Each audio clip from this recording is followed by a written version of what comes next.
चलिए अब एक काम करते हैं, अब आगे बढ़ते हैं और बात करते हैं इस समय कि मार्केट में जो वॉलेटिलिटी है या जो करेक्शन है कब तक चलेगी, इस करेक्शन में मौके हैं या वार्निंग साइंस हैं। इन सब पर बातचीत करने के लिए प्राइम सिक्योरिटीज़ के मैनेजिंग डायरेक्टर एन जय कुमार हमारे साथ स्टूडियो में मौजूद हैं। कैपिटल मार्केट में कई दशक का अनुभव रखने वाले एन जय कुमार इक्विटी रिसर्च और वेल्थ मैनेजमेंट में एक अथॉरिटी समझे जाते हैं। उनसे समझते हैं कि इस दिवाली पर क्या उनका मूड है और क्या मार्केट का मूड जो है उसमें इस समय स्टॉक्स ढूंढे जाएं या थोड़ा केयरफुल रहा जाए। जेक्स, गुड मॉर्निंग, बहुत बहुत शुक्रिया आज हमारे साथ स्टूडियो में जुड़ने के लिए। पहली बार शायद हमने एक डिसेंट करेक्शन देखी है जिसमें प्राइस डैमेज काफ़ी हुआ है और थोड़ा प्रोलॉन्ग पीरियड पर हुआ है, वरना अब तक करेक्शन 3-4 दिन में निपट जाती थी। कैसे देख रहे हैं आप इसको? थोड़ा कंप्लेसेंसी बिल्डअप हो गया था मार्केट में, एंड मार्केट में थोड़े वार्निंग साइंस भी थे कि कोई भी इशू, कोई भी प्रमोटर का बेचना, सब अब्जॉर्ब हो रहे थे मार्केट में। तो इन अ सेंस मार्केट थोड़ा यूफोरिया में चल रहा था। लेकिन अगर आप इंडेक्स की तरफ देखोगे तो इंडेक्स में इतनी कटौती हुई नहीं है। इंडेक्स वाइज ऊपर से 5-6% है, विच इज़ नाउ स्टॉक्स में 25 से 40% का फॉल देखने को मिला है। सो नॉर्मली बुल मार्केट का ये साइन होता है कि पीपल्स पोर्टफोलियोज, एक्चुअली अगर आप देखोगे 6 महीने से ही करेक्शन चला आ रहा है। Portfolios are down 25 to 30% even over a 6 month period. हुआ ये है कि इंडेक्स में अब हमको नज़र नहीं आ रहा था कि करेक्शन है, लेकिन वार्निंग साइंस थे। जैसे PSUs as a basket have dropped 25-30%, defense has dropped, rail stocks have dropped, EMS, काफ़ी स्टॉक्स। हाँ, so lots of sectors the fall has been। तो करेक्शन आप कह रहे हैं कि पहले से शुरू हो गई थी, तो अब हमको दिख रहा है कि करेक्शन दिख रहा है अभी है, क्योंकि कुछ स्टॉक जैसे पहले ऐसा नहीं था कि अगर खराब रिजल्ट होते थे तो 2-3% में निपटता था, फिर बाय ऑन डिप्स के बेसिस में लोग खरीद लेते थे। यहाँ पर क्या देख रहे हैं कि even if the results are reasonable, markets are falling. तो इट शोज़ कि, और जनरली अगर आप मार्केट के लोगों से पूछो, at least some of the HNIs, most of them were saying कि हमारा वो इन्वेस्टेबल सरप्लसेस बंद सा हो गया था। So the liquidity was already drawing up. Plus ये जो सेबी के कर्व्स आए हैं कि एक्सचेंजेस में क्या क्या स्टॉक्स मार्जिन के तौर पे यूज़ कर सकते हैं, क्या क्या स्टॉक्स नहीं यूज़ कर सकते हैं, वो लिस्ट जो है इतनी छोटी हो गई थी कि a lot of the mid cap which were being funded on by brokers और by people in the market, वो इनएलिजिबल हो गए। तो जैसे वो इनएलिजिबल हो गए तो उनमें जो सेलिंग देखने को नज़र आया है। सो 30-40% में you now need to have equity money to be able to buy equity, you can't do it on leverage. तो I think this correction is good, it's been far more brutal than we thought, but अभी correction feel हो रहा है, पहले feel नहीं हो रहा था। पोर्टफोलियोज में लोगों को उनको लग रहा था कि एक स्टॉक नहीं चला तो दूसरा चल जाएगा, but right now even the winners are facing headwinds. बिल्कुल। अच्छा, इस करेक्शन के बीच में लेकिन एक स्पेस जिसने शानदार कमबैक किया वो है HDFC bank.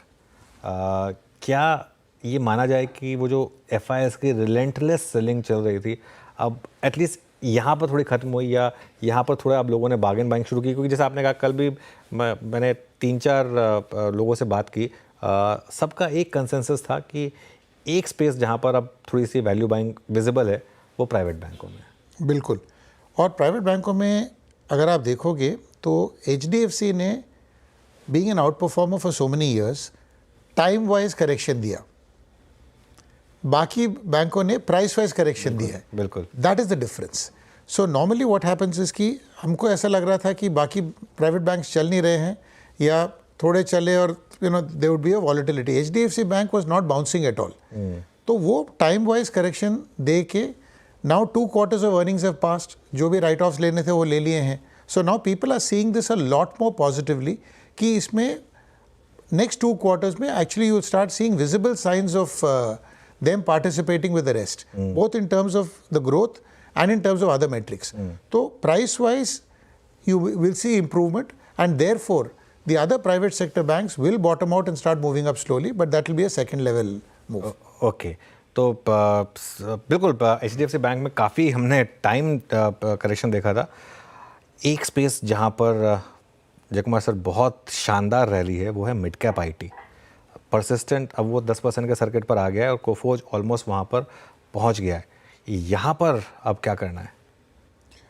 actually I have not participated in mid-cap IT at all. Okay, And the reality is that you can't get every sector. बिल्कुल. And because AI का इतना प्रभाव है, how many people have adopted it, are using it, where business models are disruptive, ये actually estimate करना difficult है. तो to some extent mid cap IT में that event risk kind of plays out. तो without getting into the specifics, क्योंकि participation mid cap IT में हालांकि पहले भी कम था, तो some green shoots जो आए हैं has resulted in big upsurge.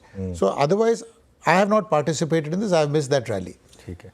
अच्छा जयकुमार सर, उस दिन आपसे बात नहीं हो पाई, लेकिन मेरा मन था उस समय रतन टाटा जी की जब डेथ हुई थी तो आपसे बात करने का, क्योंकि टाटा ग्रुप में आपने काफ़ी इन्वेस्टमेंट्स किए, काफ़ी पैसा बनाया.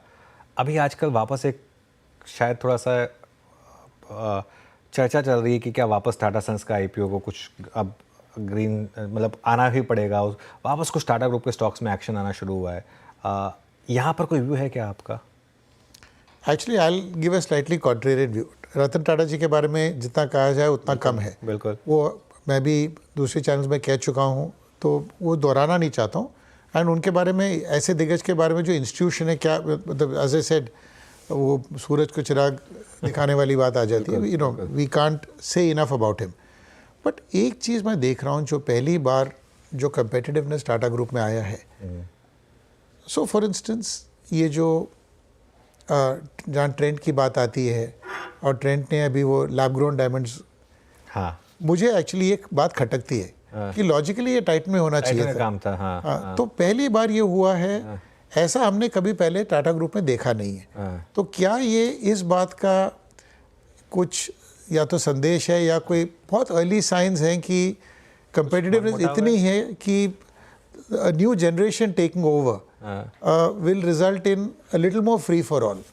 ये मतलब एक sort of point of view है कि मुझे क्या लग रहा है कि ये कभी हुआ नहीं है ऐसे कि एक बिजनेस प्लान को दूसरी कंपनी के, एंड कोई पब्लिकली कोई स्टेटमेंट आया नहीं है कि व्हाट ईच पर्सन फील्स और व्हाटएवर. बट मुझे वो बात एक खटकी है.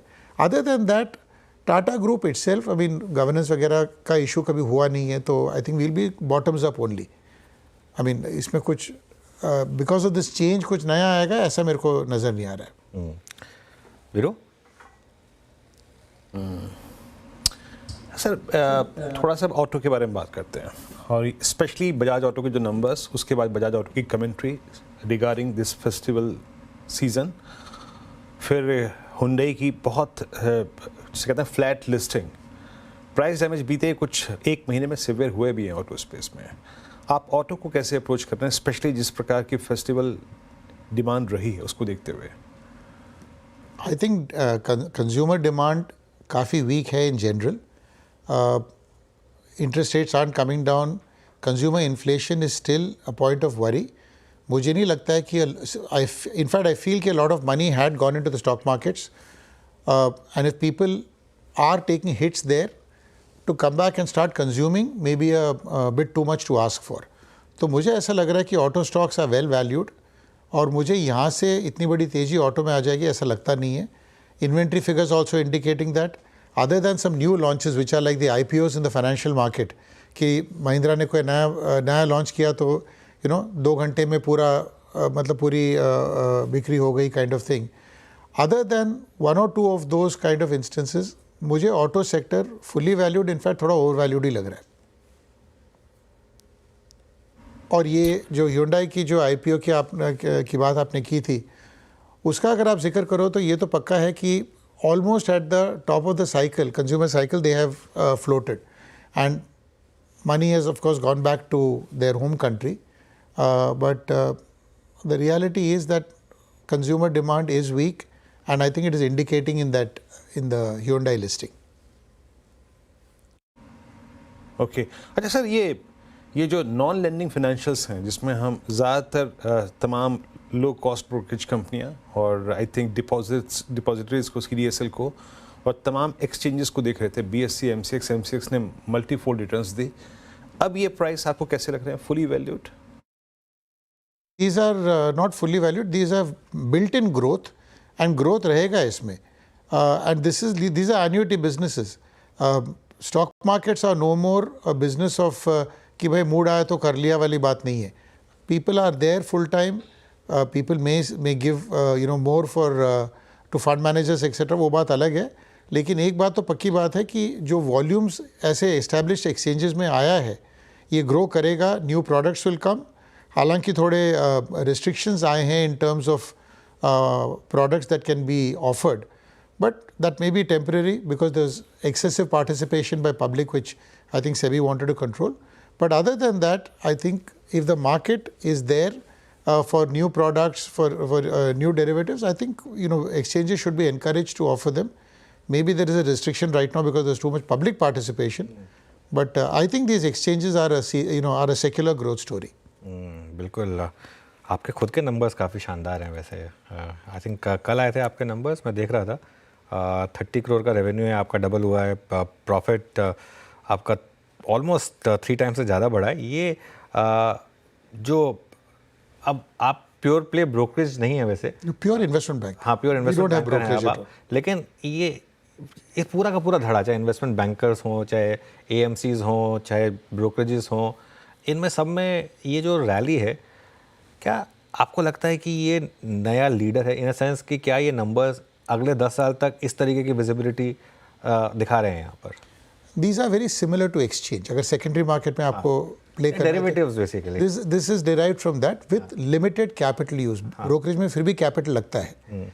यहाँ पर तो actually in the investment banking space बोल लो, एसेट मैनेजमेंट बोल लो, एक बार एस्टैब्लिश होने के बाद I call these businesses that are franchise driven या ब्रांड ड्रिवन या डिस्ट्रीब्यूशन ड्रिवन, जो मार्केट में बिना कैपिटल यूज हुए जो रेवेन्यूज आप ब्रिंग आउट कर सकते हो. Because India is so early in the growth phase, मुझे लगता है अभी दिल्ली बहुत दूर है. So of course we been very good fortune कि हमारे इन्वेस्टमेंट बैंकिंग में प्रेडिक्टेबिलिटी कम रहता है. एक चीज़ मैं आपको सावधान करना चाहता हूँ, यू कांट से कि एवरी क्वार्टर में कितना आएगा, क्योंकि डील्स कब क्लोज होती हैं उनका कोई अनुमान लगा नहीं सकता है. लेकिन given the environment is requiring intermediation and superior intermediation, तो इसलिए आई एम वेरी ऑप्टिमिस्टिक जो हमने कमेंट्री में बोला है. लेकिन हमने मार्केट के बारे में भी ये कहा है कि because the secondary market has come off, expectations are a little lower, तो अभी शायद वैल्यूएशंस के भी थोड़ा सैनिटी आएगा वैल्यूएशंस में. This is what we have indicated. और हर कोई IPO चल जाएगा ऐसा भी नहीं है. तो business is good, deal sizes are becoming more, players are increasing. These are the 3 things I thought I. Okay, बिल्कुल. तो जी इस समय फिर आप फ्रेश बेट कहाँ पर ले रहे हैं? आई थिंक जो सेक्टर के बारे में हमने बात ही नहीं किया है, फार्मा, आई थिंक उसको that is to some extent a boring growth story, but more and more becoming important because कहीं भी शॉर्टेज, कंसिस्टेंट परफॉर्मर रहा है और वो, एंड कहीं भी शॉर्टेजेस कम नहीं हो रही हैं. सो अगर शॉर्टेजेस कम नहीं है, new players are coming in, interest rates are high, so mid cap people don't have a chance especially in the US. जो कंपनियां बंद हुई हैं वो वापस आ नहीं सकती हैं. तो मुझे ऐसा लग रहा है कि ये कंटिन्यूस रहेगा. This is to my mind something like an FMCG, because simple सी बात देख लो, जो कोविड के बाद इंसिडेंस ऑफ वायरस है, extension, I mean there is the need for medical intervention has not reduced. In fact, is in fact gone up dramatically. बिल्कुल. So in some sense, it is like a all-round, all-weather industry with growth and exports and other things to show. So I think and still it's under-owned, weightage is low. तो मेरे हिसाब से यहाँ पर opportunities काफ़ी आ सकती है. बिल्कुल. यहाँ पर लेकिन खैर आपके कुछ प्रेफर्ड पिक्स रहे हैं, उसके मतलब आप कह रहे हैं कि इसमें बास्केट बना के काम. I think so. I think pharma funds are a good place to put money in. Okay, एक थीम हो गई फार्मा. उसके अलावा कोई और थीम जहाँ, क्योंकि कंसिडरिंग मिड कैप में इतनी बड़ी करेक्शन आई है, कोई और थीम जहाँ पर आप इस समय बेट ले रहे हो? हमने लास्ट टाइम डेटा सेंटर्स और टावर इंफ्रास्ट्रक्चर वगैरह का जो जिक्र किया था, that story is still true. In fact, one of them came out with results yesterday, and because we have to talk about a stock, I'm just saying, तो results were good, उसको recoveries भी उसके अच्छे आए हैं from Vodafone etc. तो given all that, I mean without, you must assume I have an interest in this, so वो मैं disclosure देना चाहता हूँ. तो मुझे ऐसा लग रहा है कि some of these are secular growth. जैसे डेटा है, डेटा का डिमांड या डेटा का स्टोरेज कहीं जाने वाला नहीं है। बिल्कुल। तो from that point of view it's a good solid industry and the multiples are reasonable and I think growth is reasonably well dimensioned. Meanwhile market में अब इस समय बहुत शानदार मोमेंटम है, खासतौर से ब्रॉडर मार्केट में। मिड कैप मार्केट देखिए आप, जहां सबसे ज़्यादा पेन थी, मिड कैप इंडेक्स अब पूरा 1% ऊपर, एडवांस डिक्लाइन 2.25:1 और परसिस्टेंट और कोफोज दोनों में सर्किट लग गया इस समय। शानदार यहाँ पर एक मोमेंटम आपको दिखाई देगा। एक जो न्यू एज प्लेटफॉर्म कंपनियां हैं, जहां बहुत पैसा बना है पिछले कुछ 6 महीनों में, 1 साल में, Zomato for example, lower level से पेटीएम में भी काफ़ी शानदार मूव्स आ चुके हैं। पेटीएम भी लोअर लेवल से डबल से ज़्यादा हो चुका है। यहाँ पर क्या अभी भी इंटैक्ट है ये स्टोरी, या फिर अब थोड़ा सा डर लग रहा है यहाँ देखकर? तो क्या किया मार्केट ने लास्ट 6 महीने में? क्या किया, जो स्टॉक्स इनको पसंद आए मार्केट को, उसको नेक्स्ट 3, 4, 5 ईयर्स का डिस्काउंटिंग पहले ही करा दिया। बिल्कुल। So the problem is the story will remain good, the prices may not appreciate much the same way, so expectation of returns has to moderate. So on bad days in markets like this, I feel these are good opportunities for people to buy a little bit of their thing in. In fact, मेरा ये मानना है कि जो broad based index correction आया है, मेरे हिसाब से अगले कुछ डेज में ये bottom out होके यहाँ से individual stocks वापस डिमांड में आएंगे. So broad based correction I think is done because the price damage in the mid caps has been very aggressive. तो obviously there will be opportunities that one can buy into, but I think ये market ने ये दिखा दिया कि selective होना काफ़ी important है। एंड हर कोई चीज़ अगर आप जैसे आईपीओस वगैरह में, even the best IPOs in terms of name are not giving you returns on listing, so that's cause for some degree of concern. ये Hyundai के आईपीओ की आपने बात की कि शायद top end of the consumption curve पर आया। वैसे बाय द वे आज अच्छी रिकवरी है Hyundai में।